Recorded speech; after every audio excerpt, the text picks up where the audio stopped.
Sahabat yang dikasihi oleh Tuhan Yesus Kristus, mari sekarang ini kita berdoa.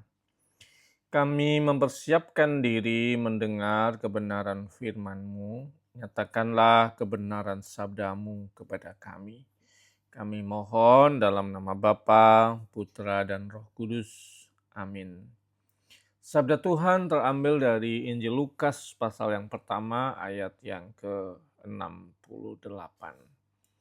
Terpujilah Tuhan Allah Israel, sebab Ia telah melawat umat-Nya dan membawa penebusan bagi mereka. Sahabat yang dikasihi oleh Tuhan Yesus Kristus, teks kita adalah ungkapan syukur dari Zakaria. Dan kalimat pentingnya adalah terpujilah Tuhan. Bahasa penyembahan kepada Tuhan. Atas apa? Ada dua hal. Yang pertama karena Allah melawat, datang dengan sungguh-sungguh aktif memperhatikan kehidupan manusia. Yang kedua, memuji Tuhan, menyembah Tuhan karena Tuhan sudah menebus atau membebaskan dari perbudakan kuasa dosa.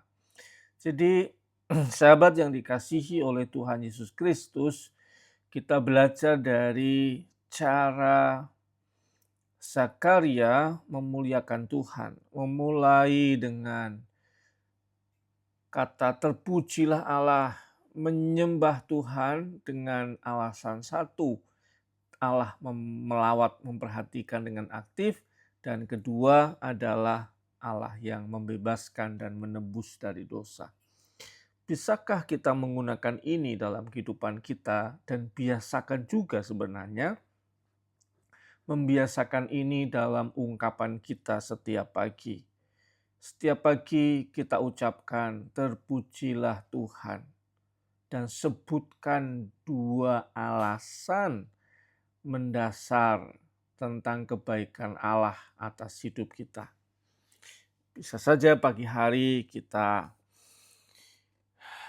bangun tidur dan berkata, terpujilah Tuhan, aku sudah bisa bangun pagi hari ini. Bernafas walaupun mungkin agak sesak sedikit karena flu, nggak apa-apa. Tetapi kita belajar untuk memuliakan Tuhan dan menemukan alasan yang konkret dalam hidup kita untuk kita nyatakan syukur kepada Tuhan. Sehingga hari kita itu penuh dengan rasa syukur.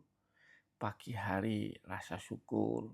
Nanti siang hari kita bilang terpujilah Tuhan. Kita punya alasan apa lagi? Cari, temukan pertolongan Tuhan. Sore hari, malam hari, kita akan mengatakan sebelum tidur, terpujilah Tuhan. Kenapa? Sebutkan alasannya. Aku lelah hari ini, tetapi aku puas dengan pekerjaanku yang sudah selesai. Terima kasih untuk hari ini, perjumpaan dengan orang-orang yang Tuhan kirim. Semuanya jelek. Tapi kan ditambahkan di situ sebenarnya. Orang-orang jelek, tapi itu membuat aku bertumbuh semakin dewasa, berelasi dengan orang. Banyak hal yang bisa kita kerjakan. Jadi saya akan coba renungan kita satu poin saja, supaya kita nggak banyak-banyak poin, tapi setiap hari satu poin ini belajar bersyukur kepada Tuhan dan temukan alasannya. Dua saja setiap pagi, siang, sore, malam untuk kita nyatakan syukur kepada Tuhan. Tuhan Yesus memberkati. Mari kita berdoa. Bapa kami yang di surga, dikuduskanlah namamu, datanglah kerajaanmu, jadilah kehendak-Mu di bumi seperti di surga. Berikanlah kami pada hari ini makanan kami yang secukupnya, dan ampunilah kami akan kesalahan kami, seperti kami juga mengampuni orang yang bersalah kepada kami. Dan janganlah kami dalam pencobaan, tapi lepaskanlah kami daripada yang jahat. Karena Engkaulah yang punya kerajaan dan kuasa dan kemuliaan sampai selama-lamanya. Amin. Penyertaan dan pertolongan Tuhan senantiasa ada pada sahabat. Dalam nama Bapa, Putra, dan Roh Kudus. Amin.